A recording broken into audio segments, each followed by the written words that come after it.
আসসালামু আলাইকুম ভিউয়ার্স, আশা করি সকলে ভালো আছেন। আল্লাহর অশেষ রহমতে আমিও ভালো আছি আলহামদুলিল্লাহ।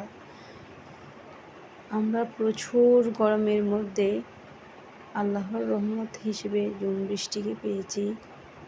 এখন সবাই পেয়েছে শীতলতার ছোঁয়া আলহামদুলিল্লাহ।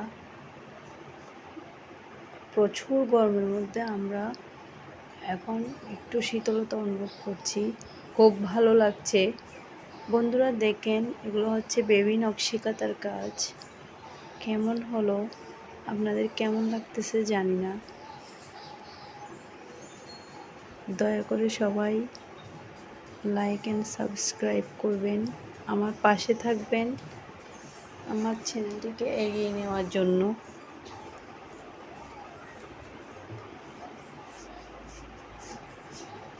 এগুলো হচ্ছে আমার বড় জায়ের বেবির জন্য করেছিলাম। ভালো থাকবেন ভিউয়ার্স, আসসালামু আলাইকুম।